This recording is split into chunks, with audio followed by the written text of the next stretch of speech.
Up, guys? Carolina Jackpot time coming at you on Sunday morning. Gamecocks spring game last night at Williams-Brice Stadium. Took a little over 2 hours to do they had 12-minute quarters for the first half, 10-minute quarters for the second half. Was it the black team beat the garnet team 19-17? Or was it vice versa? I think it did. 19-17, black team. Takeaways from that spring game. Well, first of all, Spencer Rattler looked pretty efficient to me in the limited time he was in there. Your ones and twos, they don't really get a whole lot of reps in the spring game. I saw some overthrows from a couple of backup quarterbacks there, which I'll talk about in just a second. Running back wise, Dak Joyner they have lining up at running back. I don't know, man. I guess he's RB1 right now. Looks okay, but he got a lot of those yards in that he fought for them. Not necessarily, where the offensive line opened holes and he was able to pick up 5-7 yards. It's a little bit concerning to me. The offensive line is a little bit concerning too, protecting the quarterback and opening set holes for running back. I thought they did start to warm up a little bit as the game progressed. I did see some nice runs from Mario Anderson Jr., the transfer from Newberry. I also saw where the offensive line didn't open up some holes for him as well. Same thing with Juju McDowell. Of course, you got to see like the fourth and fifth string running backs in the game there, and then the guy DJ Twitty scored the 2-point conversion at the end of the thing to win it for his team. Now, DJ Twitty, someone was buried on the depth chart that hell, he may not even see a snap this year. You got that. And a lot of these guys performed well against third and fourth stringers on defense. There's also some guys on defense that that didn't play, that I didn't see anything from a Nick Emenwari. And then you had some other guys on defense, Mo Kaba, a guy that has come back from an injury last year. Same thing with Jordan Strawn, defensive end, who they didn't participate in spring drills. You're really not going to see them.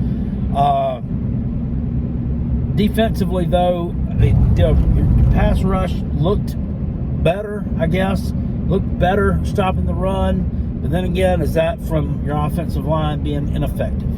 I don't know. Overall, I'd give the team like a C+ grade on the spring game. I mean, there's still obviously a lot of things that need to be worked out. I really think you need to hit the transfer portal hard to find another running back. I just do. I don't know. I don't know about these guys. I just don't know about them. It's kind of a scary proposition going into a new season with those many question marks at such an important position. South Carolina is going to be a throwing team, and I'm really not that worried about the offense. If you don't have something to set it up to keep them honest, you're not going to be successful. Like even last year, we talk about the gimmick offense with Tennessee and that. I mean, they ran the ball as much as they threw it last year.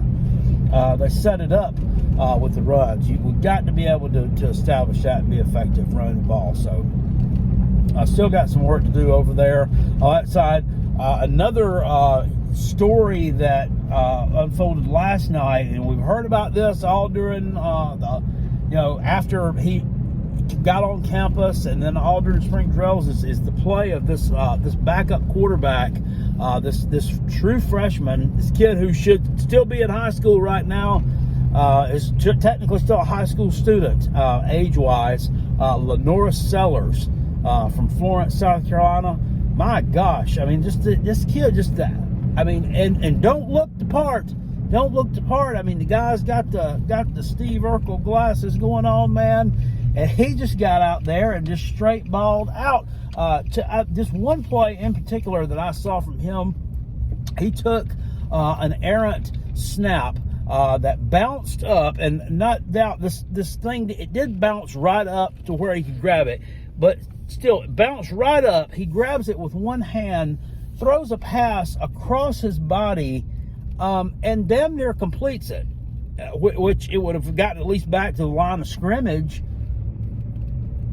Just the athleticism and the hand-eye coordination it takes to pull off something like that is just crazy. If you didn't see it, I don't exactly remember. It was in the second half of that game last night at some point when the Garnet team had the ball. Lenora Sellers.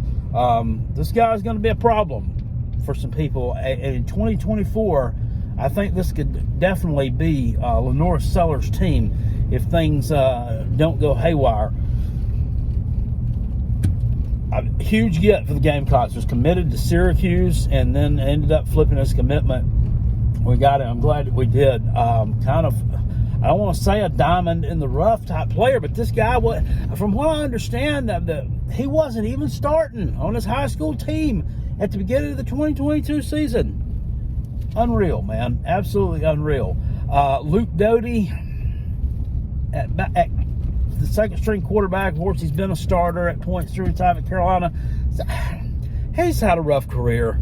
He really has. And honestly, I just don't think that this guy is, I don't think he's QB2. I don't think he's definitely starting quarterback material here. I just don't see it. I don't. He's an athlete who has also played receiver some.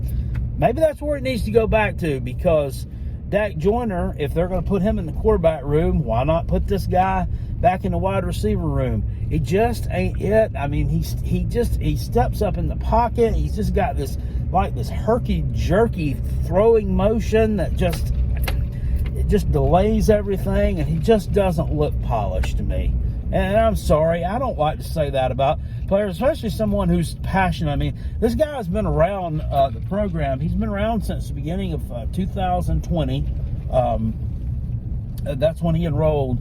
He's a baller. He's a hard worker. He's a good athlete. I just think they have him out of position, and I would really like to see him put somewhere where he can progress and where he can thrive and contribute to the team. He's a special guy. Really got a lot of dedication and toughness, but I think it's just not in the right spot. I didn't realize there were this many quarterbacks on the roster. I guess I did, but I didn't. Tanner Bailey, I guess this guy's the third string quarterback right now, maybe fourth string. He'd probably be fourth string. I mean, he looks decent. I can see either him or the Braden Davis kid who completed like a 55-yard pass last night, who's from Delaware and just hasn't seen a lot of action. I could see one of these two transferring out, if not both.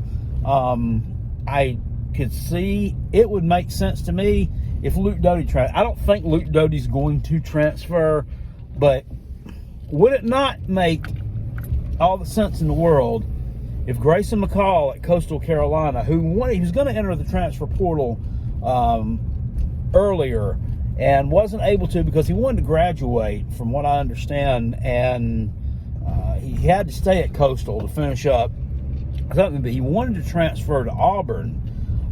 So once he's got that out of the way, then he becomes, I guess, a graduate. Can he not grad transfer to Auburn? I heard this talked about the other day. Auburn, or perhaps maybe Florida, another SEC program that desperately needs a quarterback. I mean, they really do. I mean, would it not make sense for Luke Doty to transfer to Coastal Carolina, where he can maybe see some snaps? But I hate to say this, at the same time, I don't know. Him being the starting quarterback at Coastal Carolina versus what they had in a Grayson McCall is a huge downgrade. It just is. I like the guy, but he's not an SEC caliber quarterback, and probably not a Coastal Carolina caliber quarterback. Kicking game looked decent. We saw Mitch Jeter, Gamecock place kicker, actually miss a field goal last night, which has not been commonplace over the past year. It was 10 for 10 last year on kicks. All in all, I mean, I like the energy I saw from the spring game. I like the enthusiasm.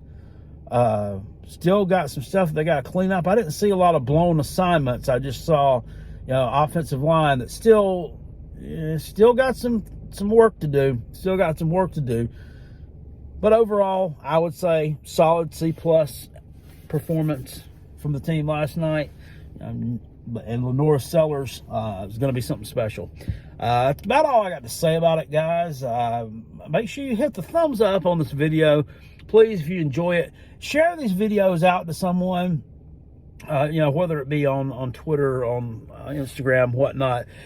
We're, kind of hit a stagnant spot here on the Jackpot channel, and this happens seemingly every year, and I get a little bit aggravated when it does. Views really start to drop. I've not been able to upload content really seemingly in the past year at the same clip that I was able to at one point, just because of job or just things that hamper me from being able to do it. But it's still, at the same time, it's still frustrating. There are a lot more people doing college football on YouTube right now than there were at this point last year, definitely many more than this point 2 years ago. And it's just going to keep on growing. Everybody wants to be a part of this platform, and I understand that. So that just cuts into everybody a little bit. It just cuts into everybody a little bit.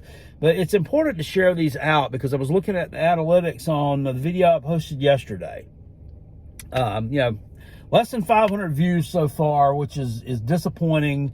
And I noticed that 85% of the people who watched it were subscribers, which is great. I appreciate that you're watching the videos.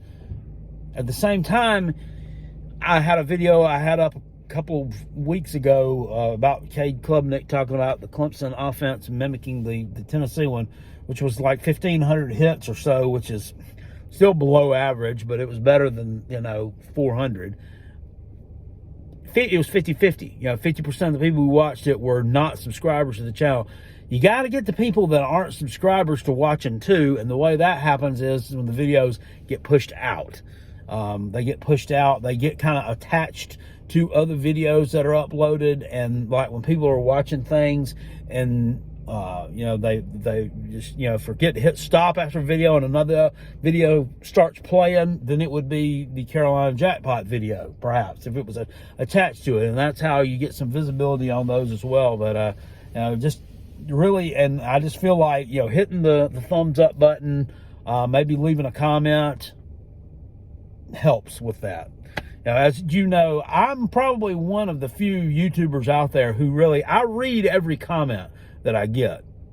I try to respond to everyone that I get as well in some fashion or another, even if I don't respond to it verbally or not verbally. If I don't type a comment out, I'll at least hit it with a heart, so that lets you know that I have read it.